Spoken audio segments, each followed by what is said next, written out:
ನಮಸ್ಕಾರ. ಇವತ್ತಿನ ವಿಡಿಯೋ ಶೀಘ್ರದಲ್ಲಿಯೇ ಡಿವಿಡೆಂಡ್ ಬರುತ್ತಿರುವ 16 ಕಂಪನಿಗಳು. ನಾನು ಡಾಕ್ಟರ್ ಭರತ್ ಚಂದ್ರ.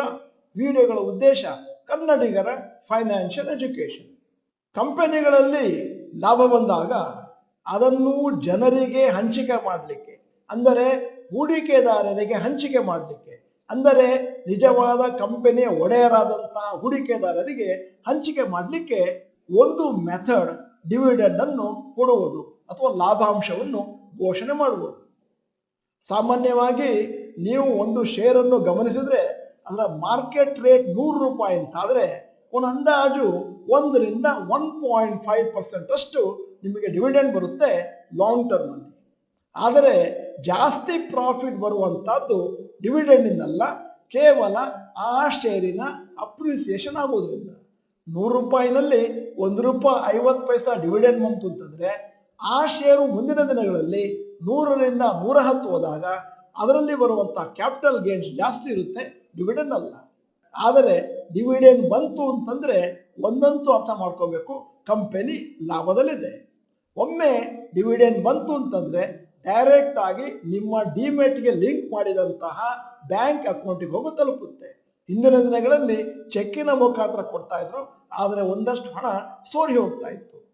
ಆದ್ದರಿಂದ ಇವತ್ತು ನಾನು ಏನು ಕಂಪನಿಗಳನ್ನು ನಮೂದಿಸಿದ್ದೇನೆ ಆ ಕಂಪನಿಗಳು ನಿಮ್ಮಲ್ಲಿ ಇವೆ ಅಂತಾದರೆ ನಿಮ್ಮ ಬ್ಯಾಂಕ್ ಅಕೌಂಟಲ್ಲಿ ಅದರ ದುಡ್ಡು ಬಂದು ತಲುಪಿದೆಯಾ ಅಂತ ಹುಡುಕ್ಲಿಕ್ಕೆ ಸ್ಟಾರ್ಟ್ ಮಾಡಿ ಅಂದಾಜು 1 ತಿಂಗಳ ಒಳಗಾಗಿ. ಈಗ ನಿಮ್ಮ ಮುಂದೆ ಒಂದು ಪಟ್ಟಿಯನ್ನು ತಯಾರು ಮಾಡಿದ್ದೇನೆ. Dividend declared and to be paid soon. Doctor Lal Path labs record date 5ನೇ ತಾರೀಕು November 2024, dividend per share 6.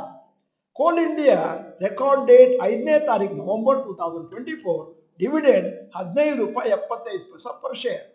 HUL 6ನೇ ತಾರೀಕು ನವೆಂಬರ್ 2024, 29 ರೂಪಾಯಿ dividend per share.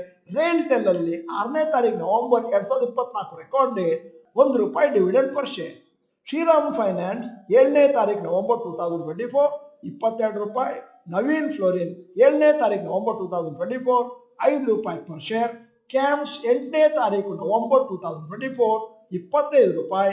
Dabur India 8ನೇ ತಾರೀಕು ನವೆಂಬರ್ 2024 ರೆಕಾರ್ಡ್ ಡೇಟು ಮತ್ತು ಡಿವಿಡೆಂಡ್ ಪರ್ ಶೇರ್ 2 ರೂಪಾಯಿ 75 ಪೈಸಾ. REC 8ನೇ ತಾರೀಕು November 2024 record date, dividend per share 4 ರೂಪಾಯಿ. ಮುಂದುವರಿಸ್ಕೊಂಡು ಹೋಗ್ತಾ ಇದ್ದ ಹಾಗೆ IRFC ರೆಕಾರ್ಡ್ ಡೇಟ್ 12ನೇ ತಾರೀಕು ನವೆಂಬರ್ 2024, ಡಿವಿಡೆಂಡ್ ಪರ್ ಶೇರ್ ಇನ್ನೂ ಫೈನಲೈಸ್ ಮಾಡಿಲ್ಲ. IRCTC 14ನೇ ತಾರೀಕು ನವೆಂಬರ್ 2024 ಮತ್ತು ಡಿವಿಡೆಂಡ್ ಇನ್ನೂ ಫೈನಲೈಸ್ ಆಗಿಲ್ಲ. Astral limited company record date 15ನೇ ತಾರೀಕು ನವೆಂಬರ್ 2024, ಡಿವಿಡೆಂಡ್ ಇನ್ನೂ ಫೈನಲೈಸ್ ಆಗಿಲ್ಲ. ಪೇಜ್ ಇಂಡಸ್ಟ್ರೀಸ್ 16ನೇ ತಾರೀಕು ನವೆಂಬರ್, ಡಿವಿಡೆಂಡ್ ಇನ್ನೂ ಫೈನಲೈಸ್ ಆಗಿಲ್ಲ. MRF 19ನೇ ತಾರೀಕು ನವೆಂಬರ್, ಡಿವಿಡೆಂಡ್ ರೇಟು ಇನ್ನೂ ಫೈನಲೈಸ್ ಆಗಿಲ್ಲ. ಅಶೋಕ್ ಲೇಲ್ಯಾಂಡ್ 19ನೇ ತಾರೀಕು November 2024, dividend per share not finalise. Info edge record date 20ನೇ ತಾರೀಕು ನವೆಂಬರ್ 2024, ಡಿವಿಡೆಂಡ್ ಪರ್ ಶೇರ್ ಇನ್ನೂ ಫೈನಲೈಸ್ ಆಗಿಲ್ಲ. ಡಿವಿಡೆಂಡ್ ಇನ್ಕಮ್ ಯಾವುದೋ ಒಂದು ಕಂಪನಿಯಿಂದ ಘೋಷಣೆ ಆಗಿದೆ ಅಂತಂದ್ರೆ ಅದು ಆ ಕಂಪನಿಯ ಬಿಸ್ನೆಸ್ಗೆ ಕನೆಕ್ಟ್ ಆಗಿರುವಂತಹದ್ದು, ಸ್ಟಾಕ್ ಮಾರ್ಕೆಟ್ ಮೂವ್ಮೆಂಟಿಗೆ ಅಲ್ಲ. ಆದ್ದರಿಂದ ಡಿವಿಡೆಂಡ್ ಇನ್ಕಮ್ ಸಾಮಾನ್ಯವಾಗಿ ಕಾನ್ಸ್ಟೆಂಟ್ ಇರುತ್ತೆ. ಷೇರು ಮಾರುಕಟ್ಟೆಯಲ್ಲಿ ಆ ಷೇರು ಮೇಲಕ್ಕೆ ಕೆಳಕ್ಕೆ ಹೋಗ್ತಾ ಇರ್ಬೋದು. ಇಲ್ಲಿ ನಾನು ನಮೂದಿಸಿದ ಡಿವಿಡೆಂಡ್ಗಳು ಕೇವಲ 2 ರೂಪಾಯಿ 5 ರೂಪಾಯಿ 6 ರೂಪಾಯಿ ಪರ್ ಶೇರ್ ಇದ್ದಾಗ ನೀವು ತಿಳ್ಕೋಬಹುದು ಇದರಿಂದ ನಮಗೇನು ಉಪಯೋಗ.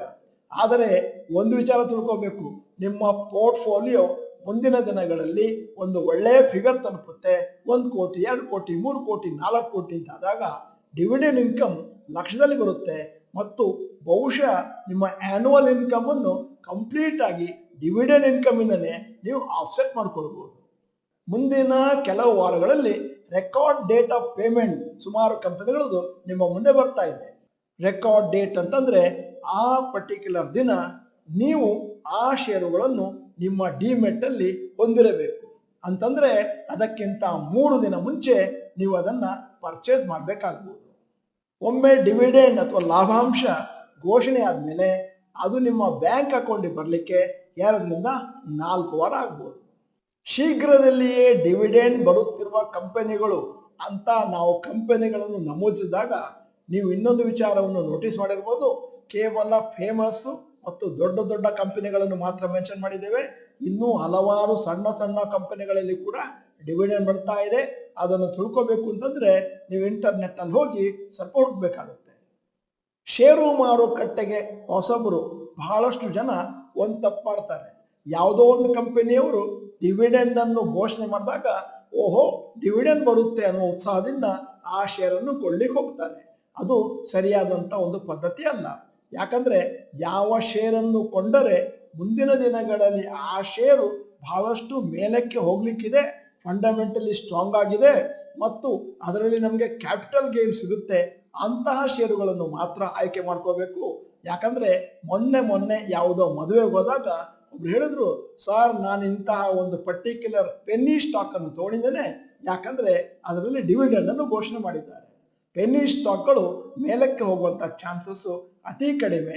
ಡಿವಿಡೆಂಡ್ ಅನ್ನು ನೀವು ತೆಗೆದುಕೊಂಡ ತಕ್ಷಣ ಅಷ್ಟರ ಮಟ್ಟಿಗೆ ಆ ಹಣ ಕಂಪನಿಯಿಂದ ಹೊರಗೋಗೋದ್ರಿಂದ ಆ ಪರ್ಟಿಕ್ಯುಲರ್ ಪೆನ್ನಿ ಸ್ಟಾಕ್ನ ಬೆಲೆ ಇನ್ನಷ್ಟು ಕಡಿಮೆ ಆಗುತ್ತೆ.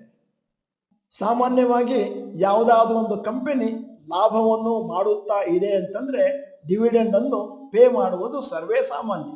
ಆದರೆ ಇದು ಒಂದು ನಿಯಮ ಅಲ್ಲ. ಹಲವಾರು ಉತ್ತಮವಾದ ಕಂಪನಿಗಳಲ್ಲಿ ಒಳ್ಳೆಯ ಲಾಭವನ್ನು ಕೂಡ ಅವರು ಆ ಲಾಭವನ್ನು ತಮ್ಮಲ್ಲಿಯೇ ಇರಿಸಿಕೊಂಡು ಆ ಕಂಪನಿಗೆ ಬೇಕಾದಂತ ಇನ್ಫ್ರಾಸ್ಟ್ರಕ್ಚರ್ ಅನ್ನು ಡೆವಲಪ್ ಮಾಡಿಕೊಂಡು ಮುಂದಿನ ದಿನಗಳಲ್ಲಿ ಆ ಶೇರನ್ನು ಮತ್ತಷ್ಟು ಮೇಲಕ್ಕೆ ಕೊಂಡೊಯ್ಯುವಂತ ಎಲ್ಲ ಕೆಲಸಗಳನ್ನು ಮಾಡ್ತಾರೆ. ಡಿವಿಡೆಂಡ್ ಅನ್ನು ಪೇ ಮಾಡಲೇಬೇಕಂತಿಲ್ಲ. ವಿಡಿಯೋದ ಕೊನೆಯಲ್ಲಿ ಇವತ್ತಿನ ವಿಡಿಯೋಗೆ ಸಂಬಂಧಪಟ್ಟ ಹಾಗೆ ನಾನೊಂದು ಪ್ರಶ್ನೆ ಕೇಳ್ತಾ ಇದ್ದೇನೆ. ನೀವು ಹೊಸದಾಗಿ ಷೇರು ಮಾರುಕಟ್ಟೆಯಲ್ಲಿ ಹಣವನ್ನು ಹೂಡಲಿಕ್ಕೆ ಪ್ರಾರಂಭ ಮಾಡಿದಾಗ ಯಾವುದಾದ್ರೂ ಕಂಪನಿಯಲ್ಲಿ ಡಿವಿಡೆಂಡ್ ಕೊಡ್ತಾರೆ ಅಂತ ಹೇಳಿ ಆ ಕಂಪನಿಗಳನ್ನು ಖರೀದಿ ಮಾಡಿದ್ದೀರಾ? ಎಸ್ ಅಥವಾ ನೋ ಅಂತ ಟೈಪ್ ಮಾಡಿ. ನೀವು ಡಾಕ್ಟರ್ ಭರತ್ ಚಂದ್ರ ಇನ್ಸ್ಟಿಟ್ಯೂಟ್ ಕನ್ನಡ ಚಾನಲ್ ಮೆಂಬರ್ ಅಲ್ಲ ಅಂತಂದ್ರೆ ಇದೀಗ ಸಮಯ. ಸಬ್ಸ್ಕ್ರಿಪ್ಷನ್ ಬಟನ್, ಬೆಲ್ ಐಕಾನ್ ಒತ್ತಿ. ವಿಡಿಯೋ ಚೆನ್ನಾಗಿದ್ರೆ ಲೈಕ್ ಬಟನ್ ಒತ್ತೋದನ್ನು ಮರಿಬೇಡಿ. ವಿಡಿಯೋನ ನಿಮ್ಮ ಎಲ್ಲಾ ಸ್ನೇಹಿತರಿಗೂ ಫಾರ್ವರ್ಡ್ ಮಾಡಿ. ವಿಡಿಯೋನ ಸಂಪೂರ್ಣವಾಗಿ ನೋಡಿದ್ದಕ್ಕೆ ಧನ್ಯವಾದಗಳು. ನಮಸ್ಕಾರ.